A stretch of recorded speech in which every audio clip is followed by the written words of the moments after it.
I just want to say that over all of the years where I've shared the information on the basis that people take that information and expand their perception.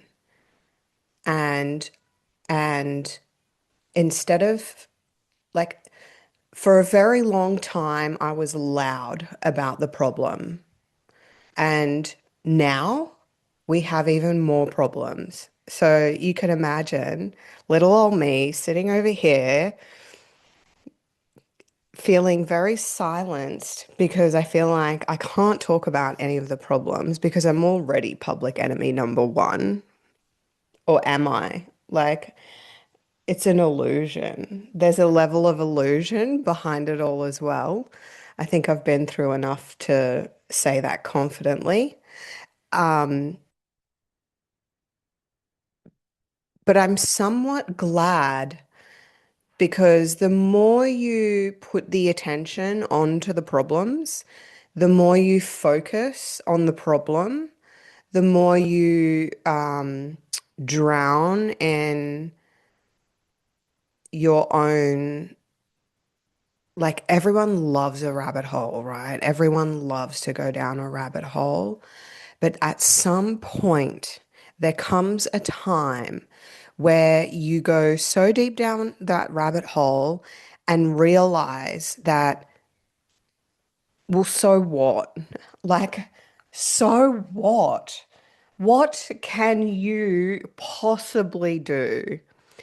And for years, people have come to me because they felt like I could change their life and I could fix their problems. And Abby the tax angel, Abby the savior, Abby the, I think, all, whatever. Great. Thank you. Appreciate it.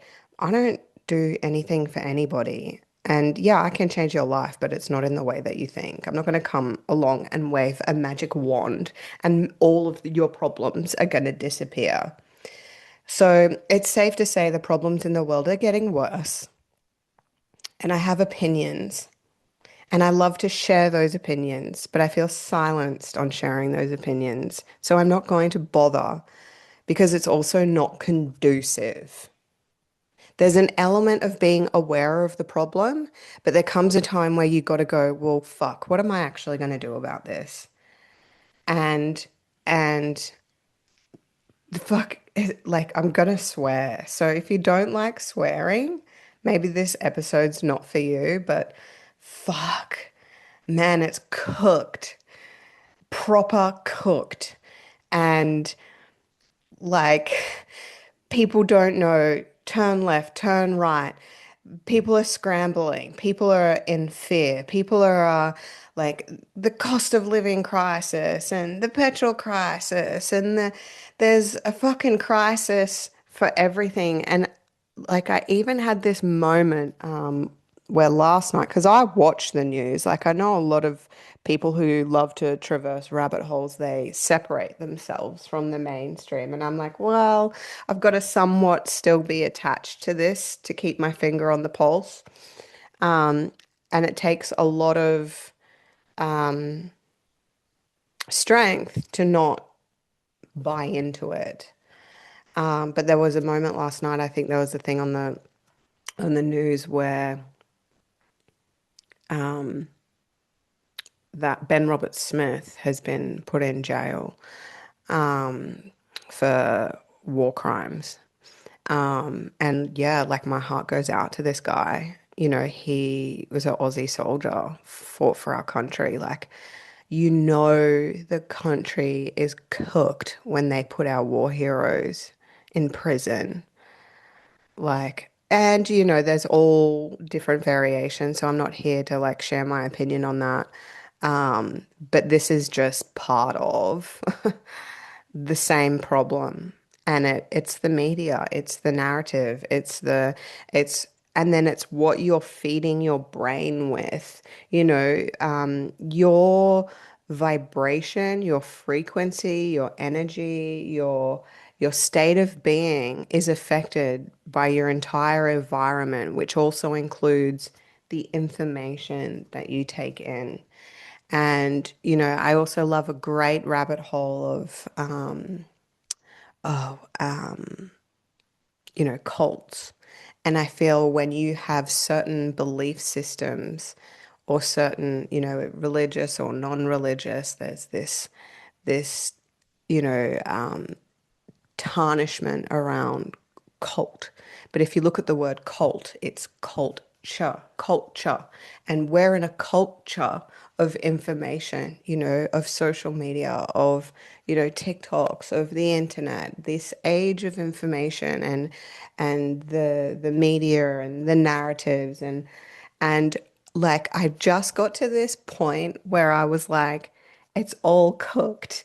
Like you actually can't believe anything because most of it's bullshit. Most of it's, there's always, it's to serve a purpose, right? So the information that's going out is there to serve a purpose. So anyway, I'm not going to spend too much time on it. I digress. It's cooked. And I did a post because I was like, what can I say that can pull people out of that cookedness? I love that word, cooked. I just love it. I'm going to say it heaps. But what can I share that pulls people out of that?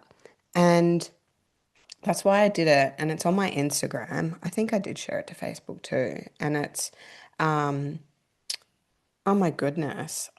It's winning in a recession. Why some people win in a recession and others don't.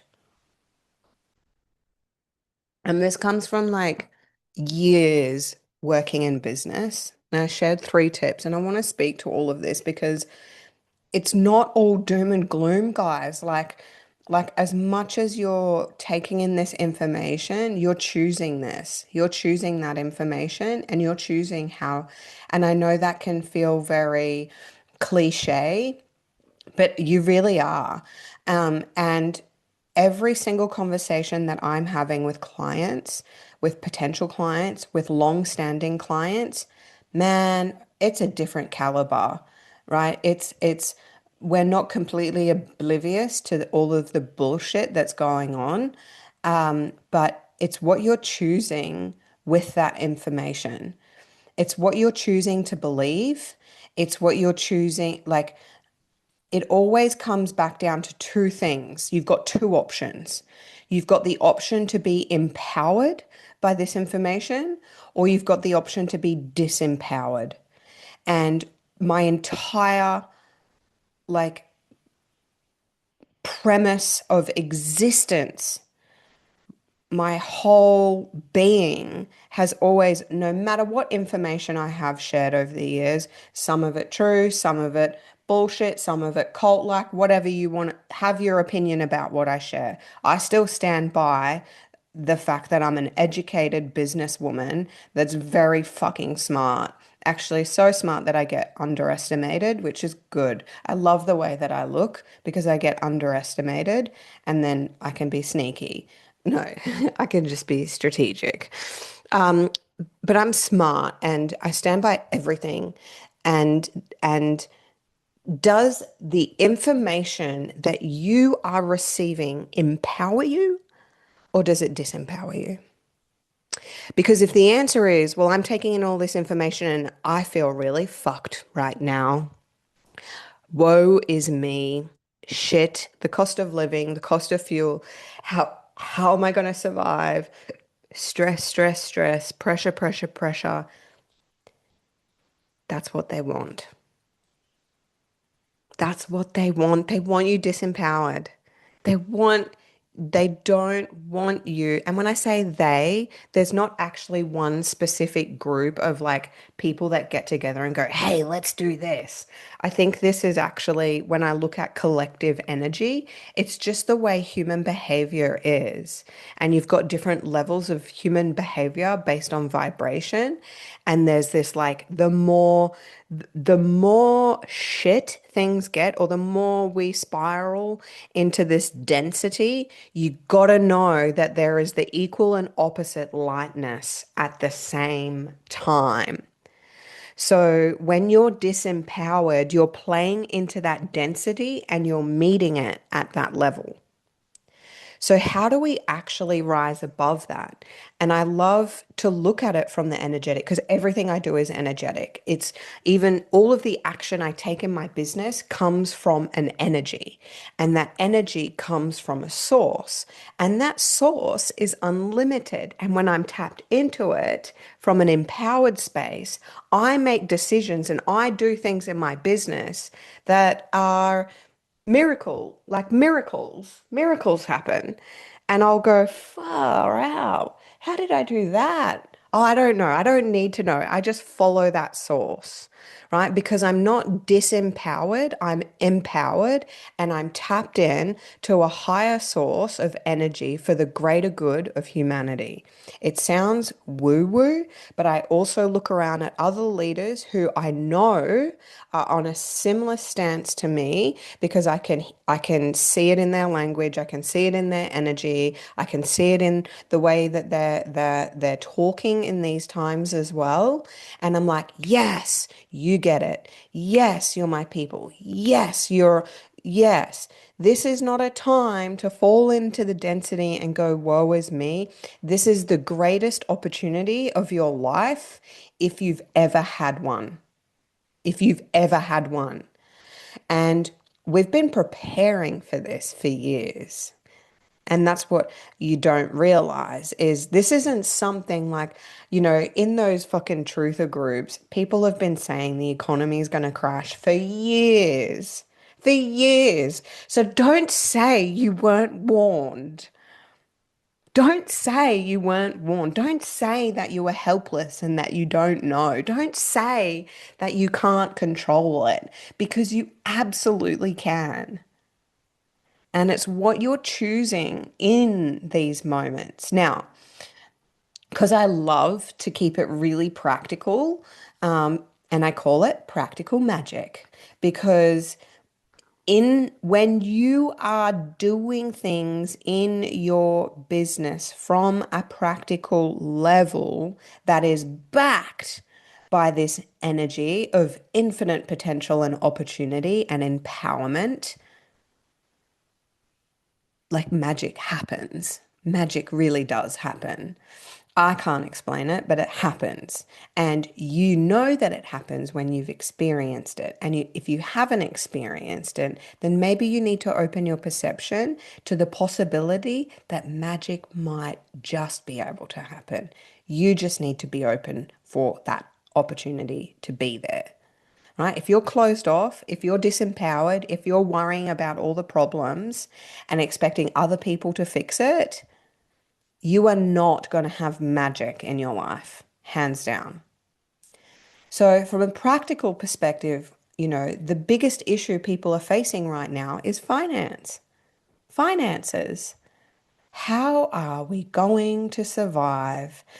I don't believe there is a single person on this planet that is not affected by what is happening right now or feels it on everybody feels it on some level. And then everyone opinions are like assholes. Everyone's got one. It's like you have to do this or you have to do that or you have to do this or you have to do that and you'll be safe if you follow my instruction. I'm the guru. I'm the one that's going to save the world. Listen to me. No. No one's coming to save you. No one can tell you what to do. But if you quiet your mind and you listen very closely, you might get just one little piece of information or one little piece of inspiration from your imagination that opens a door of possibility. So, finance is the biggest problem. What can we do about it? Well, instead of bitching, moaning, and worrying about it, I think the biggest thing, finances, there's two solutions. There's always only ever two solutions: make more money or spend less. Now, we're forced into an economy right now where we can't actually spend less. Or, people have been trimming the fat for years. And how much more fat trimming have we got to do? Every time we feel like we just make it to a part where we can Exhale, breathe. Something happens and a new tax comes in or a new policy comes in or there's a new this or a new that or a new, oh, now we've got to, anytime a bill comes in, right, that you weren't expecting or maybe you were expecting and then it finally hits and it's like, oh shit. Oh shit, this is gonna break. And like, where am I gonna get the money for this? Where, and we send ourselves into that trauma loop of like not enoughness, scarcity, holy shit, doom and gloom. That's the energy. That is disempowerment. That is density. I ask you to shift this, a pattern interrupt, and you have to do it in the moment. You have to catch yourself doing that and shift it. You have to. You are the only one who has the mental capacity to actually change your thoughts. So you've got to change it. So when that bill comes in, it's like instead of saying, oh, fuck, I can't afford this, stress, stress, stress. Wow, this has come in because it must mean the money that is coming in to provide for this bill payment is also going to land. How lucky am I? How lucky am I? I think the example, I use this example for years. And like 5 years ago, I said, say a Telstra, but remember the days? Oh my goodness, yes. Remember the days when, data was, you'd have to pay for your data. We're so lucky now. Like we're in such an efficient economy. We don't have to pay for data anymore. But remember when you used to? And when we used to pay for data, you'd get a bill because you went over your data threshold. And normally you'd pay like $80 a month for your phone bill, but this one come in and it's $600. Holy shit. Stress, stress, stress. Worry, worry, worry. And the example I would use is shift that. Oh my God, it's a $600 bill. I can't believe it. It must mean I'm assigning new meaning to this bill. It doesn't mean I'm broke. It means I'm about to receive the money to pay for this bill. I'm so lucky. Now, it's hard to believe that, right? So there's one thing to say it and to affirm it, but you've got to actually believe it deep down. And the belief doesn't always come. You actually need your reality to show you that the belief is true before you actually believe it. And this is why people get stuck in the affirmation cycle because they're affirming, affirming, affirming, but they're not looking at belief. So you also need to have the self belief in yourself that I have the ability to create $600 to pay this bill. How lucky am I? I have no idea how I'm going to do that, but I'm so open. I'm open to life showing me how I could possibly make this money. It doesn't feel possible, but what if it was possible? So, this is the moment that we're in. We're in this place of possibility. And instead of trimming the fat, people need to look at how they can make more money, period. Right. And we've been on this kind of gravy train for the last, I'd probably say 10 years, where people go into MLM or they'll go into this investment platform or learn to trade and make lots of money and do this. And some of it works, some of it doesn't. I've seen people lose a lot of money. And I come back to the one thing that I know to be true. The greatest asset you will ever have is a business. And and because let's look at it. I've been to many seminars where they talk about this. But this has been something that I've known for a long time. Like even as I think the penny dropped for me early days in my accounting career when I'm doing taxes for like a family group.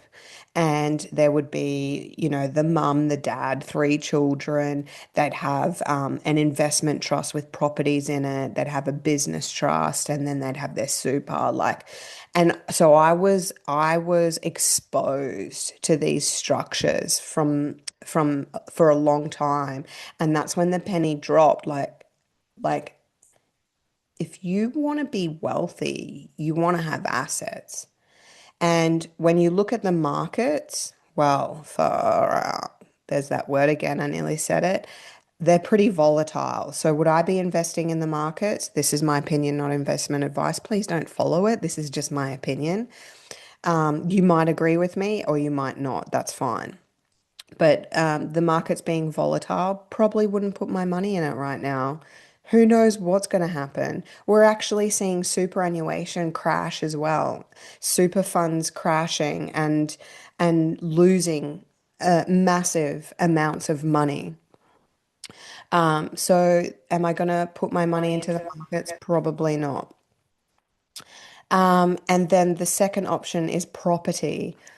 Oof. Now, look, I'm not an investment genius, right? And I'm not a property genius either. But, I feel like with interest rates that are about to go up again, we're going to see a drop in property prices. We're going to see a massive squeeze. So am I going to put my money in property? I've never owned a home. I never want to own a home. I've never seen the point of owning a home. I've never seen the point of a mortgage. I'm dead against it. I also respect people who are all for it.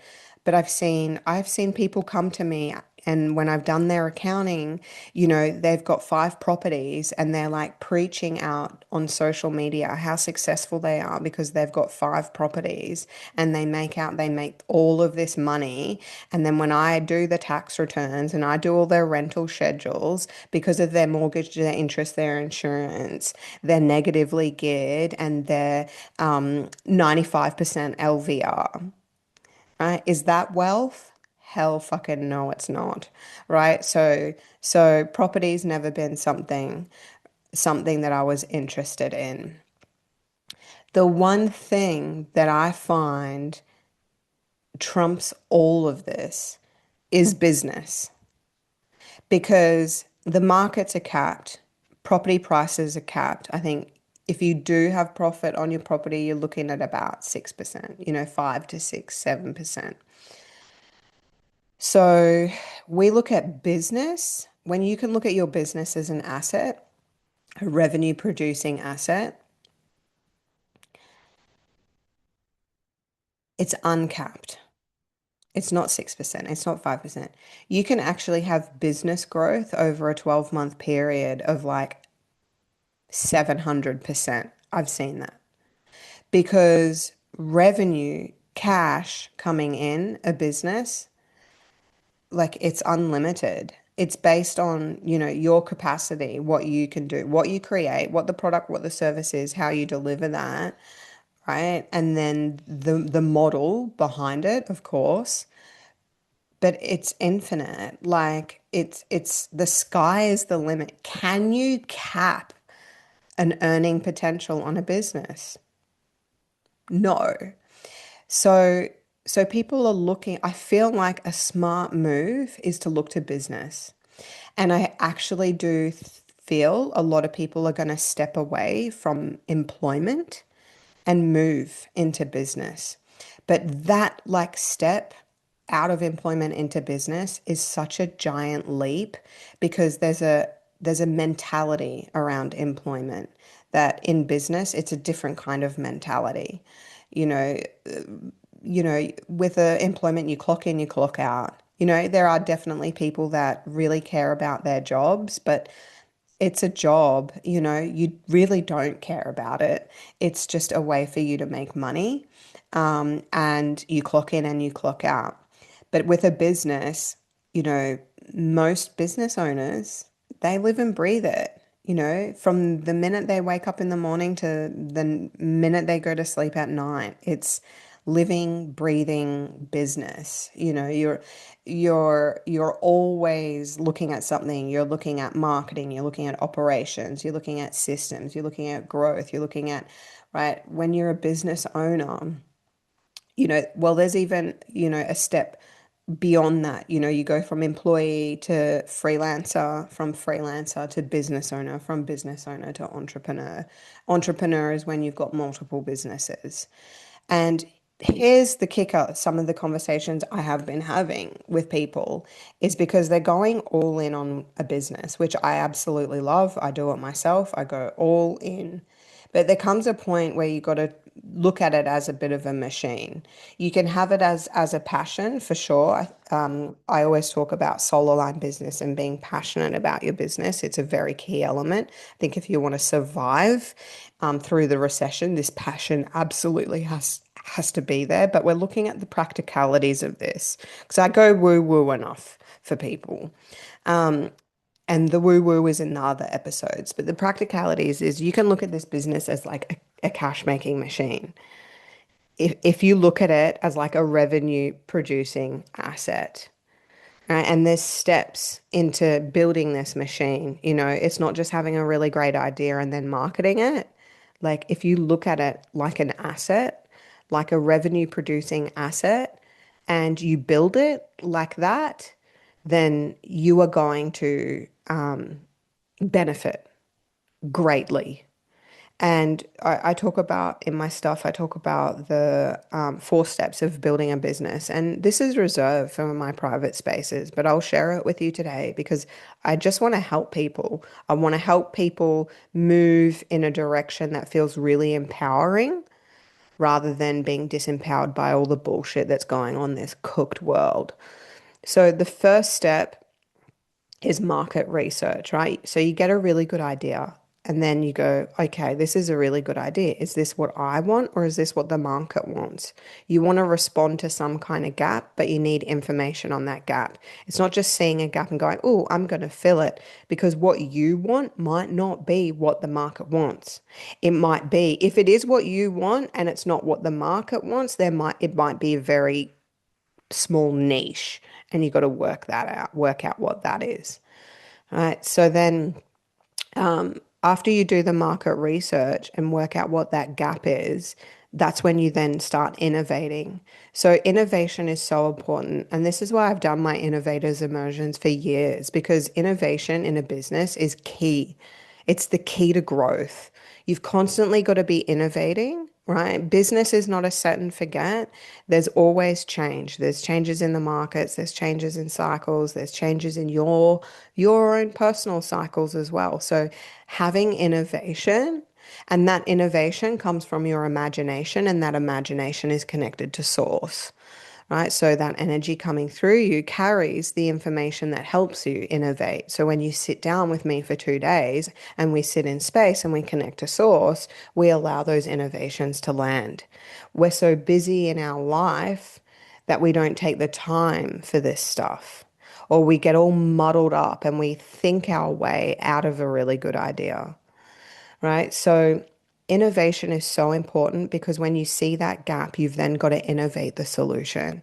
And what I have said for years is that the solutions that are coming for humanity, they don't exist in this modern world. They don't.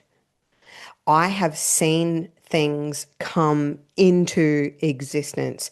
I have seen ideas taken from a 2-day innovator immersion that does not exist. I'm talking about market entry. This does not exist. This is something that doesn't exist for anybody, and I'm going to create it. They then go and create it. And there's a lot of work involved in that.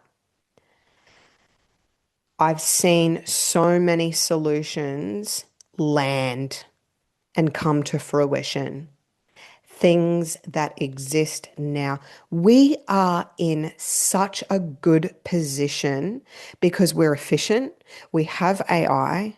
We can do things a hell of a lot quicker. Well, that's efficiency. And if you're really smart about it, you can do it fast. Again, that's efficiency, right?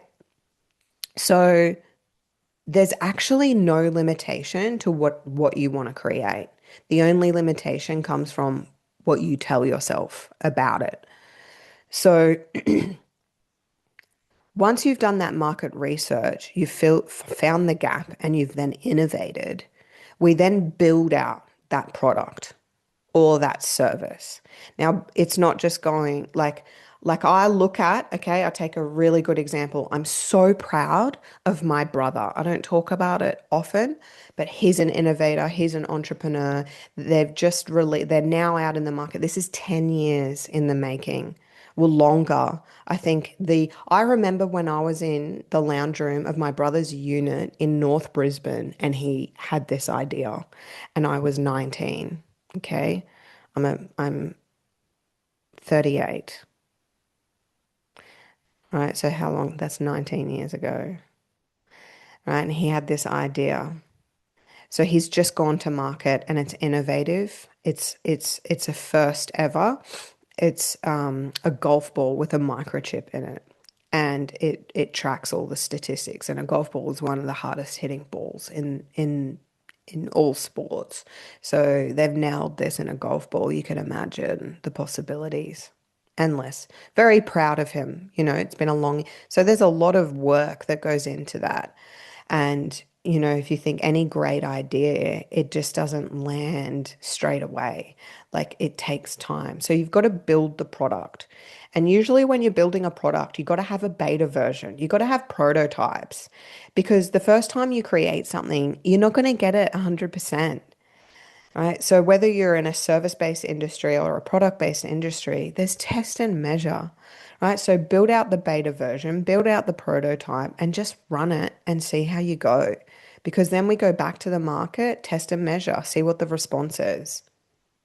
So once you then get through that building phase, you then got to look at the client journey, right? You've got to now map out the client journey from someone who has absolutely no fucking clue who you are or what the product or service is to like repeat absolute like diehard fans, right? You got to map out that whole journey now. It doesn't mean everyone's going to be a diehard fan because there's probably going to be people that you piss off in your industry.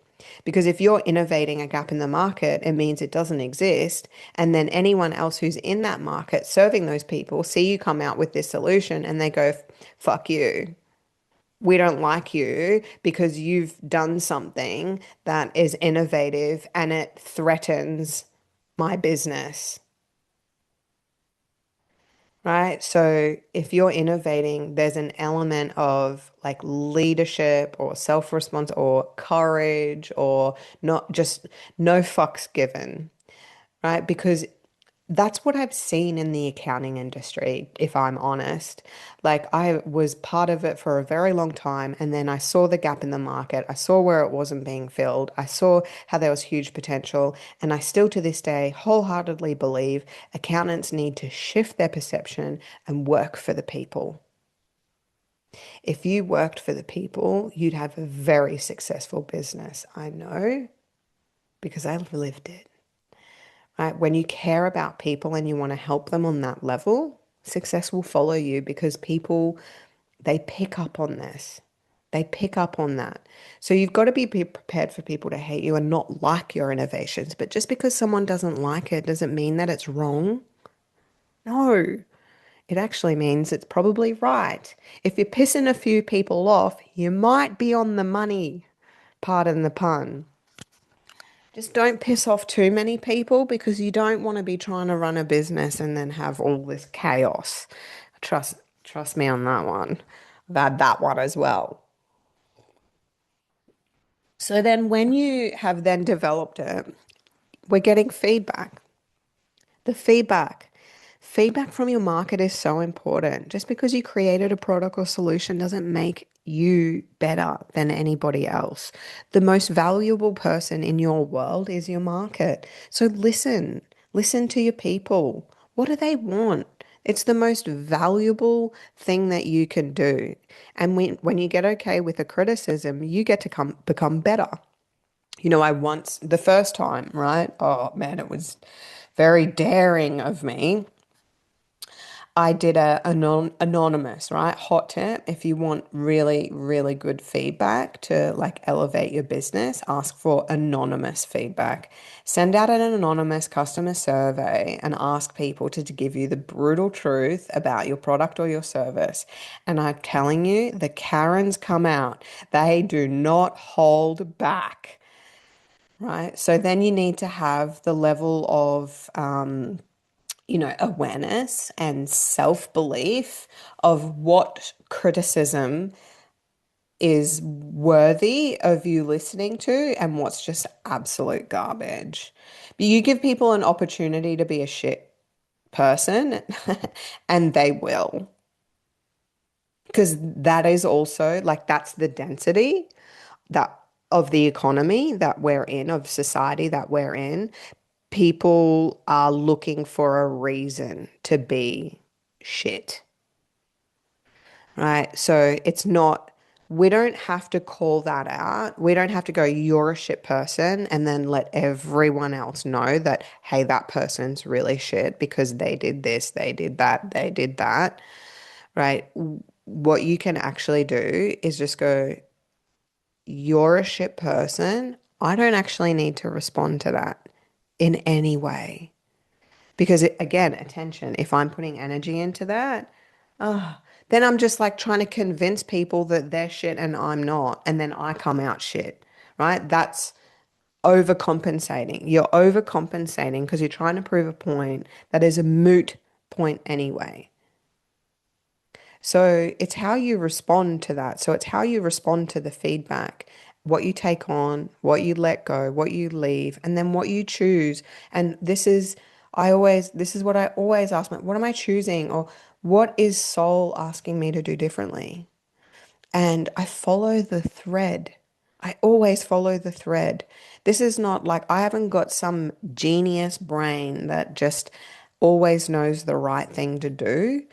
I follow my intuition. I follow the energy. I follow the thread. And I'm always asking, how can I be better? How can I do better? How can I serve better? How can I, and it just, through all the trials and tribulations that I've experienced over the years, I look back and I go, I wouldn't have it any other way. I absolutely wouldn't have it any other way. So, so you can build these businesses and the big long journey that goes with it. But if you genuinely have the heart to want to do better, want to be better, want to innovate and create, see the opportunities and move with it. Right? This is what I get so excited about because I can see the opportunities. I feel like I'm a little bit somewhat, not to toot my own horn, but I'm tapped in, right? I'll do my soul streams with people and I'm like, channeling all sorts of endless opportunities for them based on their energy. I had this one woman just yesterday. Oh, I can't wait. She's coming to the immersion. And massive, massive impact in my heart for this woman. And she took over her mother's business. Her mother passed away. She was telling me the whole story about it. It's a sewing business. It's all handmade. She just really needs some help because she was stuck in this website amongst, 1,000 other, suppliers paying for a subscription and not making any sales. And I was just like, honey, like, just because you're not making sales doesn't mean your product is shit. There is absolutely people that are gonna buy your product. You just need to be in front of them. It's not a product problem, right? There is a huge gap in the market here. Let's fill it. Let's find it and fill it. And, we did a few things together and yeah, the whole thing just shifted. And it potentially is an industry that could someone in a dense, disempowered mindset would just go, this industry is going to die. No, no, it's not going to die because what comes with death? What comes with death? Rebirth. Right? So whenever we die and we're reborn new, we're reborn whole, we're new, reborn different. So what is soul asking you to do differently? Because there's a million and one industries out there that all need a massive shake up. You're no different to me. No industry is better or worse. Like if I can shake up the whole accounting industry, I'm sure you could shake up an industry too. Maybe don't shake up the accounting one. I wouldn't recommend it. Don't threaten the livelihoods of people who think that they are more educated than you. But anyway, that always and doesn't end. It doesn't end well. So yeah, in the post, I think I put three. I put three tips of how to survive through a recession. So if you want to check it out. But the tip number one, now this is in no particular order. Tip number one is if you're in business, you want to reposition your product or service to a necessity, right? Instead of being a luxury item, you want to be a necessity, right? Because people, this moves into number two, bias psychology, right? Understanding bias psychology. So the way people are spending money is a lot different to what it was in 2020, right? Well, even back then, right? We're seeing it's a very different beast, right? But we're seeing similar behavior, right? There's going to be a collapse, there's going to be a crumble, there's going to be a death of some sort, metaphorically speaking, and then there'll be a rebirth. So, how do you want to position yourself for that? Well, we want to position ourselves in understanding the market, market behavior, and biopsychology. We also want to tap into our innovation, see endless opportunities that are available to you in your business. You just have to ask some questions. People don't do market research is so underrated. Like, ever since I did my first ever business course, and we're doing SWOT analysis, man, that SWOT analysis is the most powerful thing you could ever do for a business. I've looked at that for decades, like 20 years, longer than 20 years when I first learned that. But people don't do it. They never do it. Why do they not do market research? It's the most valuable thing. And, oh, good. I was talking about the four steps, right?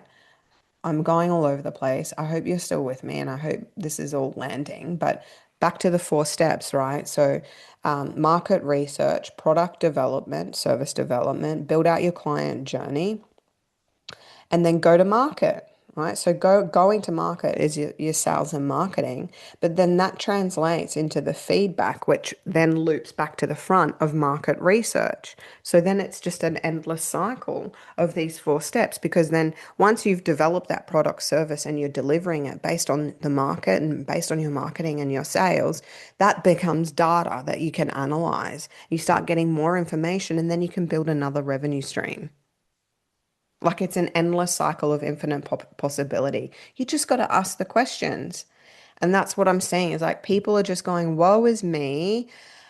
Australia's cooked. The world is fucked. Cost of living crisis. Stress, stress, stress, pressure, pressure, pressure. You're not asking the right questions. How can I seize an opportunity? What opportunities can I even are even out there? Right? But then there's also, you're going to have to learn a thing or two, right? Because if you want to move out of employment into business, it's a complete shake-up. That'll rattle you to your core. So you want to have people around you that can support you in that journey as well, because it ain't linear, it's messy. And then it also brings up all the personal development stuff, all the self-worth and confidence. We start talking about money and people go straight into like shame and guilt and past traumas and money blocks and all that. Now, I have a very strong opinion on money blocks. I believe they're completely fabricated. They were created by people to lure them into spiritual services that actually did fucking dilly squat and kept people disempowered. I know this because I used to run some of those courses thinking that that's what people wanted. And guess what? They want all the fluff. They want me to come along and go, "Hey, guess what? I'm going to clear all your money blocks." I can do that. I guarantee you, I can clear every single money block that exists in your being because it ain't actually fucking there. Right? That's the cosmic joke of it. But what happens is then people go into that disempowerment and then they blame their past or they worry about the future and that's the fucking block, right? Always comes back to self-worth, self-esteem, confidence, but then it's also practically what you're doing in your life. This is the physicality of the spiritual work that hasn't been grounded and embodied in everyday life. And this is, even in my Oracle deck. Oh, let's finish off with a card pull. Even in my predecessor process, like everything I have ever created has been created so intentionally because it all carries a certain frequency and it all carries a certain energy of empowering people around their finances. Whether it's information to learn, whether it's teaching on business, on whether it's like the truth of money and the economy and how it really works, like that'll blow your brains out. Or it's like tapping into the infinite potential of wealth and where that truly comes from. And it comes from you. You are the source of your wealth. The money that's in your bank account has got nothing to do with how high your frequency is. It's what you do in the world with the frequency that you have, right? So the physicality element of this is so important because what you do in the world is what creates the money in the bank account, right? Money doesn't have energy. Money doesn't have a frequency. Stop trying to vibrate to something outside of yourself because money isn't a god. Wealth isn't a god. You can have all the wealth in the world and still be the most unhappiest person alive. I've seen it, right? Money, power, status, material objects, it doesn't bring you happiness. It doesn't, I mean, for some people it fulfill things, yeah, of course. But like honestly, I speak from my own experience and my own opinion is that I could have all the money in the world and I would not be fulfilled. The fulfillment for me comes in the connection, in the relationships in my life, in my environment, people that are around me, the conversations that I have, and the impact of me in this world, right? Regardless of money, regardless. Having said that, the physical element of money lands in your bank account in direct correlation to who you are in that world and how you put yourself and all those products and services that you're putting out into the world for your market, for humanity, for people, genuinely for people. So it's bringing passion, we're bringing passion and people back into business. If you want to survive through a recession, you got to give a shit about people. I see that I was even having another conversation recently. The businesses that I think are really going to start popping up and thriving, community businesses. Now, it's not world domination. I think we're past the desire of wanting to dominate the entire world. Like why? Why do you want to dominate the world? Can't you just be a really powerful presence in your community? Like I see way more impact in that space and the ripples effects of that. So when we see these communities come together, people start sharing resources, start sharing ideas, start sharing like these are the spaces that are really going to grow because this is what people want. People want this. And there's a few of us that have been feeling it and deciding, I'm going to create with this. I'm going to see this opportunity and create with this. And I just deep down, I don't want to make guarantees because you can't guarantee anything in this time. But I just, something inside of me is like, those people who feel this and are creating with this and seeing this opportunity, man, they're going to go places. They really are. So anyway, I'll digress. It's been a big podcast. I've wanted to get it all out, share it. Hopefully, if you liked it, comment below. Like if you like this podcast, if you liked what I chat about, feel free to drop me a comment below or share it with your friends. Or if you want me to speak to a specific topic, let me know. Like I'll sit here and come up with all the ideas that I can talk about, but I'm telling you, when I speak about something that is a response to what you actually want to hear, that's where I can give better value. I can give more meaningful value, more hopeful value. But let's do a little card form. So this is from the Priestess of Prosperity Oracle deck, and this is like divine abundance. We're all tapped into the divine abundance. You've just got to listen. And I have done like a lot of card pulls recently because I've really been drawn. I've had this deck for years and rarely like I think I went through this phase of I'm spiritual and I'm tapped in and I know this and I know that. I don't need a card to tell me da da da da. Lately, I've needed some cards. Um, so what have we got? Professional abundance education. That's the card. Professional abundance education. I'm just showing that one. I'm telling you guys, look at it. This is educating your professional abundance so that you can step into this divine. Look, it's coming from source. The energy wants to come through. These innovations want to come through. You just need to educate yourself on your profession, on your career, on what you're doing. Skill up, upskill. Do like you don't become successful in business just with the idea. You've got to bring the skills into it as well. So education is so powerful, right? When you start learning new skills, you're adding to your abundance, you're adding to your value to the world. Now, there's a lot of people that have been doing all the development, all the courses, all the upskilling. There also comes a point for you guys where you go, do you know what?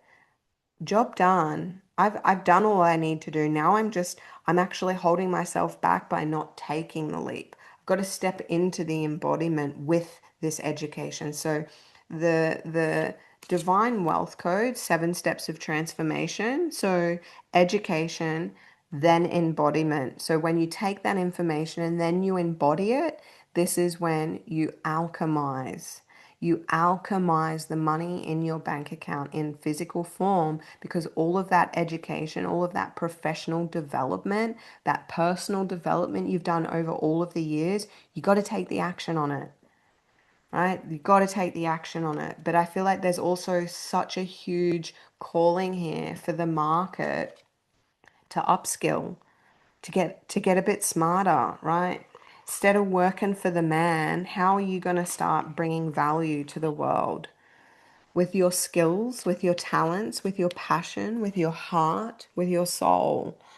Because that's what we're here for. I feel like the great reset or whatever is the birth, is the transmutation, is the ascension for humanity, and it happens through business. It happens. You think about the wave of all of the people who took on the NLP, right? That was a huge wave of ascension when the NLP business model came out and went mainstream. Ascension happens through business. You just got to see the opportunity for it and go for it.